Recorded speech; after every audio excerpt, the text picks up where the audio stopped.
We'll take a look at using Pearson's Revel to teach, and then we'll talk about computer programming in particular.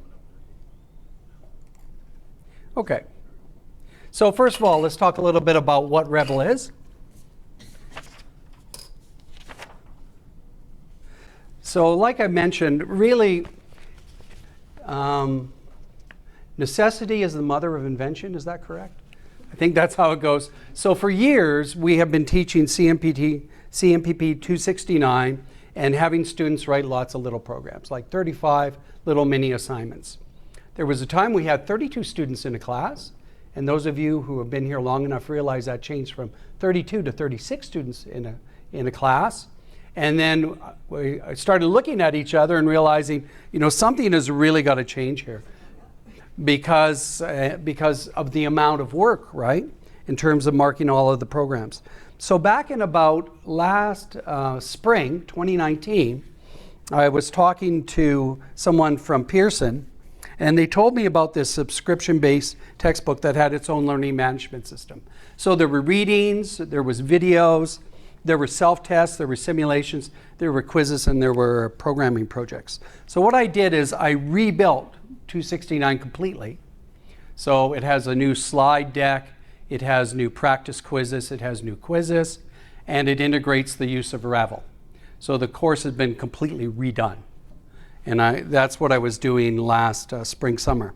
And what I found is I was able to leverage off Oracle's Revel's course development. So there's author videos, which include demonstrations. There's code animations and diagrams. There's live examples. So the textbook actually has a compiler built into it. So you can actually go in there and you actually type in code and you can run it and immediately see the results. So it's really very interactive. And the price, here's the price. So it's $90 Canadian for a year. And that really compares fairly favorably to what we used to do. We used to have the Gaddis book, and the Gaddis book was, I think, 40 US, which is probably about 54 Canadian. So it's a little more money, but it offers way better functionality. So how does 269 use Revel? So I'm going to show you these things. So I'm going to just take you to a typical module in cmpp269. So here's cmpp269. This is the winter section of it. And you will see that over here, there's a link to the Pearson Revel textbook, and there's a course map here. Okay? So let me, first of all, just go to a module. So if I was teaching this is kind of what it would look like. And I'll take a module that is fairly typical. So module 3, which is on branches. Okay? So there's module 3 on branches. Maybe let me put it in student mode here, right? And then you see it a little bit more as a student would see it. Okay? So let's go to module 3 and ask any questions you want anytime. Happy to do that. And so there's a short little intro about why this module's wonderful and what you're going to do, blah, blah, blah. And then in Brightspace, I often use what are called checklists. And the checklists are basically a list of activities they're supposed to do. So one of the things they're supposed to do is download the PowerPoint. Okay, so let's download the PowerPoint. And then, so as I would be teaching this, so the slides are also linked to the Revel course material. So the slides come from the publisher. I changed them a bit, but there's a foundation. So let's suppose I was looking at, I was teaching about if statements, right? I'm teaching and I'm talking about if statements. So there's a section in the Revel book that's related to this. So what I would typically do is then I would go to the Revel textbook. So let me show you how I get to the Revel textbook. I click on the link, Pearson Revel textbook. So the Revel account is tied to the Brightspace account. And students make that connection, okay? And so I'm going to, and here you see some of the settings I have. I'm synchronizing the grades, and I'm doing an automatic synchronization of the grades, and I have 9 individual assignments, okay? All right. So let's go over to the Pearson site. So here's the course.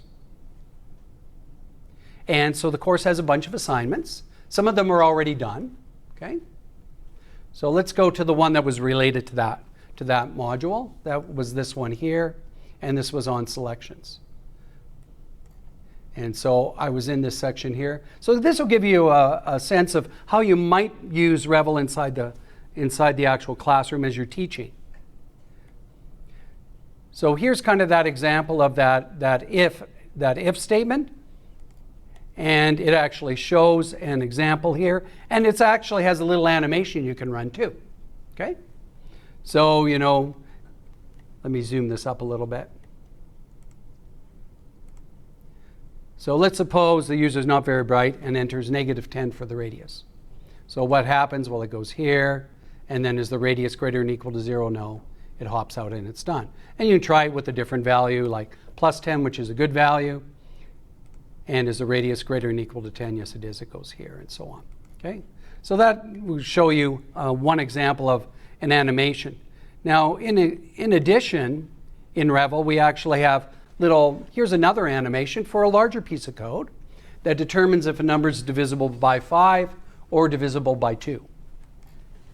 So you can run the animation, and when it comes to entering values, it actually has you type in a value, Let's type in the value 15, okay? And then, so students obviously do some of this work on their own too, but I demonstrate some of this in class. So is number modulo 5 equivalent to 0, or is it evenly divisible by 5, right?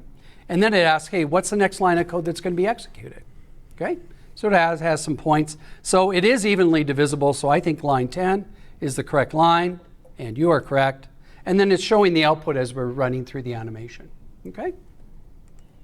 And then the next line that'll be executed, I think, is line 12. And is 15 evenly divisible by 2? I would say no. So the next line will be line 14. So that gives you an idea of what some of the animations look like. Here's what we have called the live code examples. So inside the book, there's actually these little pieces of code. Now you can copy this code and go run it yourself if you want.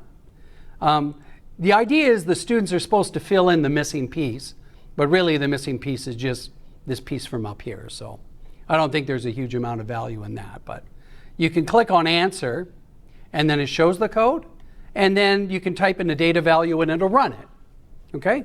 Run it right here, right in the textbook. So here we go, we'll run it with 15, right? And so here it is running it with 15, and there's it running, okay? You have these self-test questions. So let me show you a self-test question. So which of the following code? So just a multiple choice type question. If the radius is positive, so let's say let me answer the wrong one. Okay, click here to show the right answer. Correct answer is C and a little explanation. Okay. All right. So let's see. We've talked about, I showed you an animation. I showed you a live example. I showed you a simple self-check. Let me show you a quiz. Now, so none of these things that you've seen so far are obviously graded. They're not graded. Okay? Or the grades don't go to Brightspace. So let me show you an example of something that is graded though. So here's a quiz. So you always pick which quiz questions you want. So for a given quiz, there's typically 4 or 5 questions that you pick. Okay? And basically you develop, just like in Brightspace we have masters, course masters. In Revel we have course masters, where we select all of the assignments, all of the quizzes, all of the programming projects. And so I did that, and then I just gave Doug something that's called a copy code. And he basically copies my master, okay? And then he's basically good to go, okay? All right, so let's do one of these quizzes here. So this is a typical quiz question. Let me get rid of the answer there. Okay, so you're supposed to write a statement that assigns 10,000 to the variable bonus if the value of the variable goods sold is greater than 500,000, okay? So let me write it wrong, first of all. Okay, so goods sold is greater than 100,000. So I do it wrong. and then bonus is 1. Okay?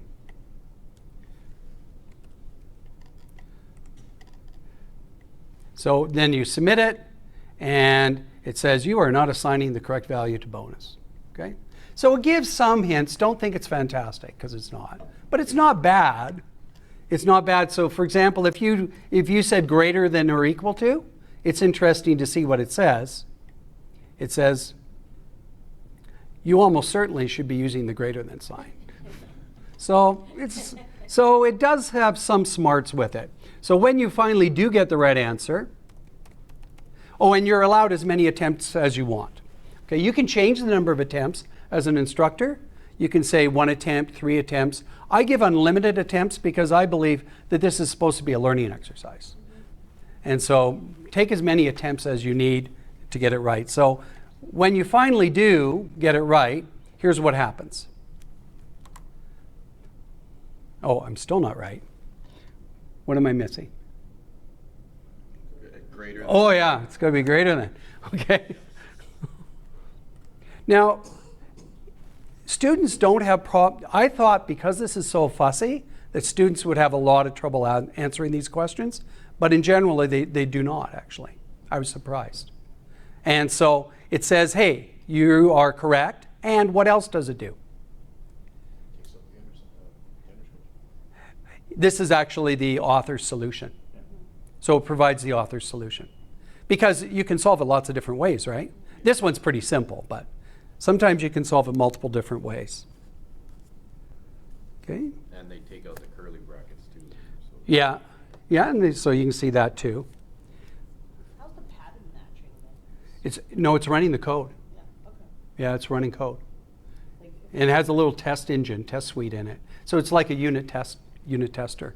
So they have like a virtual machine running then, or a JDK that's running that. Yeah, there's actually there is. Just in your example, like you put underscores in your numbers, right? Yeah. So it just, that's what gave you the suggested. So it's able to like match and then give you some. The suggested solution is just the author's solution, that's it. Okay. It recognizes that your solution is correct because it runs it Right. and checks it. Okay. But it also says, hey, this is this is another solution. Let me take you. So that's an example of a quiz, and those are pretty. They're about the same. You write it all on one line, and when Oh yeah, you can write it all in one line. Yeah. you're doing an There's no inline. pattern matching. It's running the code, right? Okay. Yeah. Hey, come on in. And so let me take you to another section, just so you get a sense of case studies in Revel as well. Because for the more advanced courses, like Kitty, for the more advanced courses for you, and even 251, you're probably more interested in some of the case studies that are available. Yeah. So I'll take you to a case study for, which one? Generating random numbers. Okay? I'm just making this full screen so you can see it better. And this will just show you some of the other features that are available in Revel. So there are video notes. So this is a video demonstration of someone writing some code to solve the problem. A program subtraction quiz where it generates 2 random numbers, and the larger number is put on the left-hand side so you don't have negative numbers, right? Okay, and again, it has an animation that we can run and show the students. It has actual code you can run or copy into BlueJ. And then also, so here's another feature that I haven't shown you yet, is this concept of a freestyle exercise. So the freestyle exercise actually lets you write an expression, and it runs it through the Java compiler and tests it. So it's asking you, write an expression that returns random integers between 0 and 9. So I'd like to think, well, we'd write it probably something like this, generate a random number. So again, it's not pattern matching. It's actually taking the code times 10 and put parentheses around the whole thing and then cast that to be an int. And you can check that. So if you don't know Java, you have no idea what I'm talking about. But if you do, you do. So what would be the answer to this one here? Hmm? 0. Keep checking. Please, 0. Click here for the correct result. It's 0. That's because they've got this in the wrong spot, is the key thing. Yeah. Okay, so that is, so he showed you a brief case study, a freestyle exercise. Let me show you what's called a programming project. So for 269, there's 10 programming projects, basically one per module, one per chapter. Typically 20 to 30 lines of code. Okay, so let me just go back and I'll show you one of those. So that would be the January 31st. And let's look at the programming project, okay?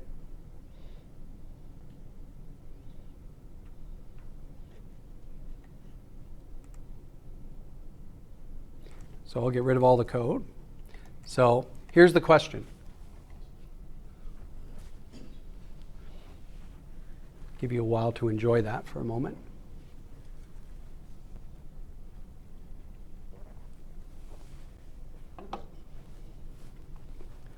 So this is a little bit of code.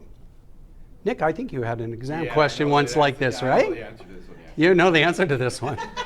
Nick is now going to write all the code for us and check it in Revel. Memorized. Yeah. Blows up in my head. So what you'll normally do is you would go and write this in, your IDE. So here, oh, sorry, this is a different one. Let me pull up this one here.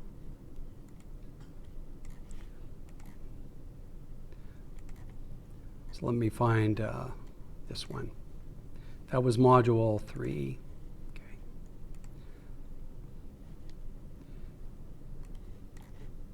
And here it is. So here's a solution for that one. So basically, once you've written it and you've tested it, and it provides some test cases, right? Down here, here's the 3 test cases you should run. Make sure it works this way. When you're done, you take the code out of Revel, and then you actually paste it in down here, and then you submit it. It has to be called the name that they say it's called, and then you basically submit it, and it will check it. The error messages are not fantastic if it's not right, but it does certainly. And then what else does it show you? It shows you the author solution as well. Okay? So there's an author solution for the problem. Okay? All right. Only show you that when you get it right. Only if you get it right. Yeah, only if you get it right. Yeah. Yeah.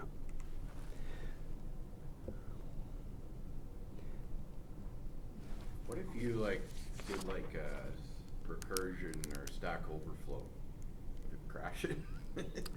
Yeah, I mean, basically it's running it in an IDE. Yeah. Basically it's running the JDK and it's running the code, right? But it must be sandboxed, you'd think, for the filing. Oh, yes. Yes, yeah.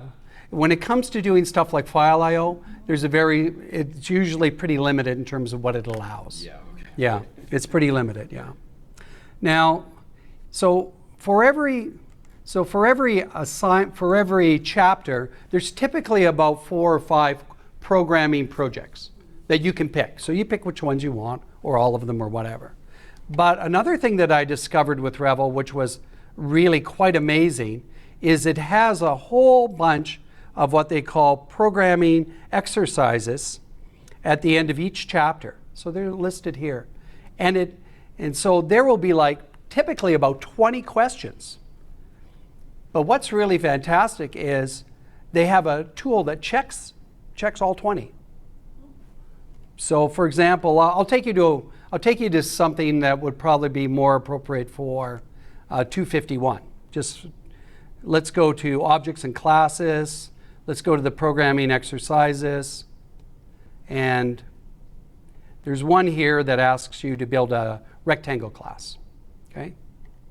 So it says here, build a rectangle class. And these are the things you're supposed to have, a double called width and height, and so on. a no-arg constructor and a constructor that takes 2 arguments, a method called getArea and getPerimeter. So you're supposed to write that code, right? And it has, at the top here, there's a special tool called the exercise check tool. And for every chapter, you basically indicate which exercise you want checked, and you dump the code in, and it checks it. Yeah, so it's pretty neat. So the solution for that one that I just showed you is like all of this. So normally they'll have like a driver program, and then you have to write the class as well.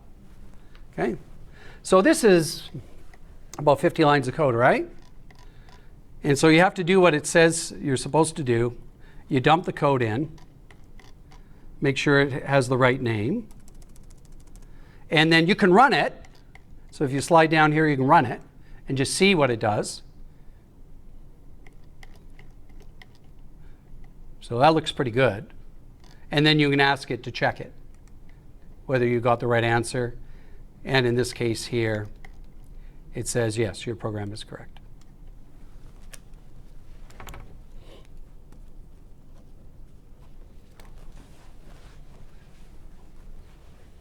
What about all the grades? Where are all the grades, right? That'd be neat to see. Where are the grades? So let me take you, let me show you first the grades in Revel, and then I'll show you them back in Brightspace. So you click on performance here. And so first of all, you can look at the performance as an aggregate for the class. Like, how did students do on that January 31st assignment? Okay? And you can see how much time they spent reading each topic. Okay? And you can also see how they did on a given quiz. So on this quiz, you can ask for information on, there were 2 questions on that quiz. So 55% people got it correct on a later attempt. 17 people got it correct on the first attempt. 23 people didn't answer it, and 4% were, they did give an answer, but it was incorrect. I'm just going to pause the video here. So let's take a look at where these grades appear in Brightspace, right? So if we look underneath assessments grades, initially when they come in, they will come in based on the assignment name, which is a date. So initially they'll come in as January 17th. The first one was January 17th, and it'll say it's worth 10%. Then what I do is I just move it into a category called Labs Revel that is weighted based on points, and everything works out. It's done. And anytime a student actually completes a Revel assignment, again, I'll pause the video, and so the moment I link the Brightspace course to the Revel course, the moment I publish an assignment in Revel, it appears in Brightspace. And then I just move it to the correct category. So when it comes in, it's always worth 10%, which is incorrect. But once it moves to the correct category, so the Revel labs are worth 4%, and they just get distributed among all of the other Revel labs. And even though I've moved it, Revel knows where it is and will automatically transfer over the grades to the right spot. And if I change the date of the assignment, like when the assignment's due, so you can do that, that's easy to do in Revel, to change the due date. It does keep the original date for the assignment in terms of the name in the grade book. But not that that's a big deal, but that's what it does. And off of that, does it send them like reminders on due dates? Can you put the due dates on D2L? So in terms of what I do is I create checklists. Okay. And in the checklist, you can put a date on a checklist. Okay. Yeah. So you put it in. Yeah. Okay. Yeah. So Revel does not send any reminders. Okay. No. Yeah. Here's a question for you. Does Revel work in terms of student? What does student performance look like teaching it with Revel versus teaching it the old way where we had the 38 assignments? Is it better? Is it worse? Is it the same? So I did a study, and my hypothesis was there's no difference between student performance when 269 is delivered in the traditional format with the 38 little mini assignments versus when I've taught it in Revel. And so here are, yeah. Start recording again? Yeah, it is. Yeah. Yeah, it is. Yeah. So the traditional delivery here is, I did that in fall of 2018, and that's when I had the 38 mini assignments. Okay. And there's 11 what we call in-class tests. Okay. Lots of interaction. The mean, so I only measured the lab midterm, the lab final, the theory midterm, and the theory final, because those are the common components. They really measured the performance of in 269 plus. Remember, we got rid of professionalism, right? So I didn't want that affecting the grades. So the mean, based on those 4, evenly weighted, was 69% with a variance of 18.8, and there were 60 students. And is this including, like, is this just students that didn't withdraw? Yes, these are students at the end of the course. Yeah. Okay. Yeah. And the same here. Students at the end of the course, the mean was 63.4, variance 19.1, and 57 students. I learned some statistics. It's been a long time since I've done statistics. I learned some statistics on how to do a t-test to determine if these are the same. And the answer is I can say that these grades are the same with a 90 to 95% probability. So it's the same performance. The performance was not altered. So I thought that was very encouraging. I didn't know this till about 2 days ago, because that's just when I finished doing that. What do students think of Revel? That's good to know, right? So this is a quiz question. So I asked this is a technology survey. It's done near the end of the semester to gather student feedback. And the students are asked this exact question: given a choice, would you like to see Revel used in a future course? So 74% said yes in section A, 82 said yes in section B. And then they're asked in a free format, what helped most to facilitate your learning? So they can say whatever they want. And I went through all of the responses and I categorized them. So here's my categorization of those responses. 32% said Revel helped the most. 14% said the major programming assignments. 14% said the face-to-face lectures and lab time. 14% referenced the recorded instructor videos that I provide, and then you can see the rest. So, now, were there any issues or concerns related to Revel? So I went again through all of the student comments, and here's what I uncovered. Revel was another layer of technology that some people felt they didn't need. It was a learning style. Some people said it was a learning style that didn't work for them. But if you never read, it probably wouldn't work for you, yeah. That would be a problem, because some people don't read. Some quiz questions were a bit hard to understand. And it's for them, sometimes it's hard to know if it just wants a single expression, a statement, or a code snippet. Even though it kind of says, they still have a little trouble figuring that out. I like that example you gave, like it doesn't have the main method there, right? Right, So, right. Yeah. So what am I supposed to write here? Yeah. How much am I supposed to write? So it does take a little while to get used to it, Yeah. but it's not as bad as I thought. Students, like, this is not a big complaint I found. Yeah, they pick it up. Yeah, they eventually work through it. And Revel didn't provide the kind of help they were looking for. I had that as a comment as well. If you want to see all of the actual student comments, they're in the PowerPoint I sent you in the notes section. So the actual comments are right down here. That's what the students really said. Okay, I summarized it. And same with the previous slide, all of the actual comments about what helped most facilitate your learning, there they all are. So you can look at the actual ones too if you want. What's my perspective in terms of using Revel? So some things that I learned or I discovered is I needed to create a course master and establish the assignments. I determine what they read. I select which quizzes. I determine which questions within each quiz, and I select the programming project. And then instructors create their Revel course shell from the master. Okay, so that's good that we can do that. The grades are automatically moved into Brightspace. I talked about that.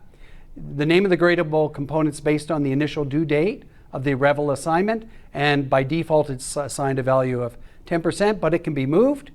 I move mine into a category called Revel's Labs, and then I distribute that entire category weights by points. And everything works. It's good. And it automatically continues to update the grades. What can instructors do with Revel?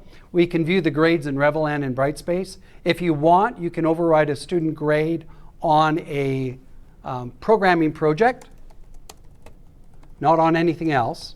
You can't override it on a grade. You can override and accept late submissions. You can quickly change the due date of an assignment, no problem, inside of Revel. You can look at individual student progress. You can see how much time a student has spent in each section of the textbook and on each quiz if you want.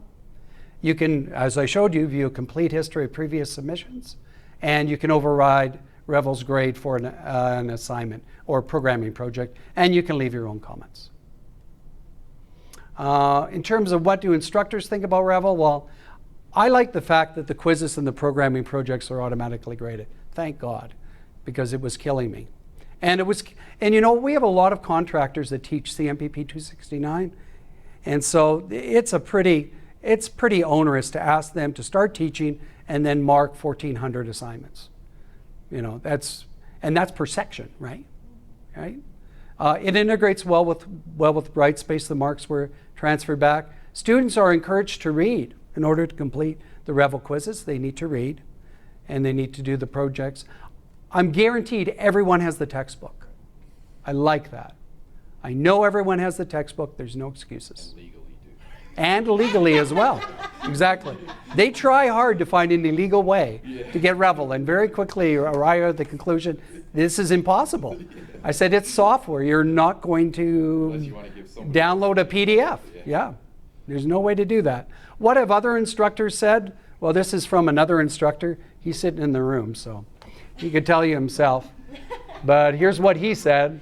What he liked most about Revel was it's always checking students' responses for the little things like syntax, so we didn't need to spend a lot of time on that. He liked the animations and variety of questions and exercises. There's word matching. There's some fill in the blank. Sometimes you write code. It's a good mix. And he believes that helps the students' comprehension. The challenges is trying to work out a lecture style or rhythm that works with the textbook. And I have to say, I had to learn to teach a bit differently using Revel, right? When are we going to show slides? When are we just going to show the Revel book? When are we going to go do a demonstration? You got to kind of figure that out. And he says it's improving as he becomes more familiar. And what do students think? Generally positive. They like the interactive nature. For some of the questions, they don't exactly know what Revel's looking for. That's true. And the Revel error messages are not necessarily that helpful. And I would agree with that. But it doesn't tend to really bog them down. But I mean, how different is that from Blue Jay, where it just spits out a red line error? Yeah. Yeah. So I mean, it's probably not a lot different. Yeah. So if we want to ask the question, is there a Revel course for you? Probably the easiest thing to do is to go to this site. And I don't recommend looking at the categories, because the categories don't seem to have all the courses in them. But if you go and you look here, so for example, technical communication.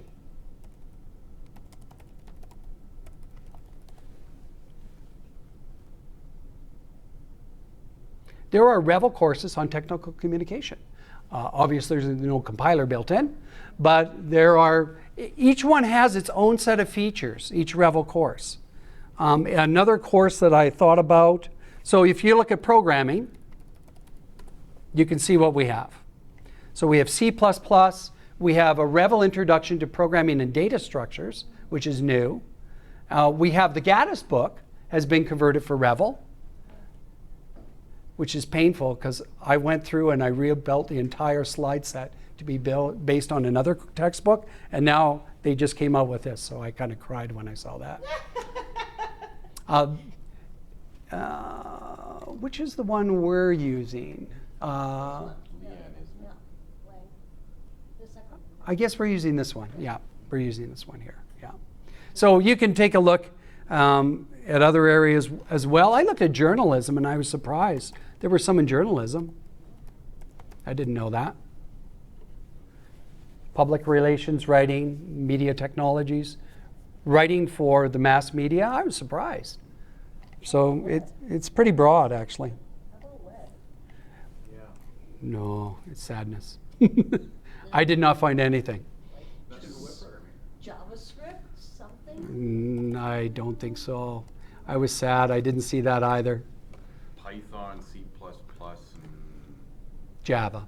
Java, yeah. Now, when you actually look at what's available in the Revel book, though, it is, I don't use, there's a lot more I don't use, right? In fact, I did this little analysis. I looked at cmpp251 and everything that's in cmpp251.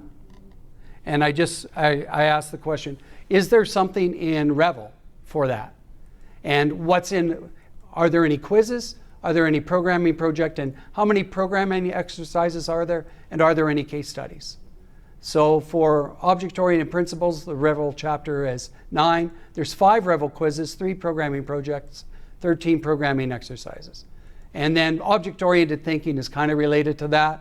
When you look at GUI, so what you'll start to see for the more advanced topics, there tend to be no quizzes or programming projects, but there tend to be more programming exercises and case studies, which I think probably makes sense. So, but the book is quite broad. Look how far it goes. It goes to hashes, hashing, AVL trees, graphs, and applications. And then if you just go inside this, my initial look here is I can see that there are some case studies, right? And there are some programming exercises they could do. Yeah. So we could possibly use this all through 3 semesters of the graduate. Yeah, maybe. Though the license is for 1 calendar year, so I don't know. I have a feeling if we talk to them, they'll, I think they're flexible. yeah. I think they're flexible. So if you would like to get a Revel account, it's very easy. Just email. She's new, Myrna Diab, and she can get your Revel account. And just let her know what textbook you want to check out, which Revel textbook, and they'll get you access, and you can check it out.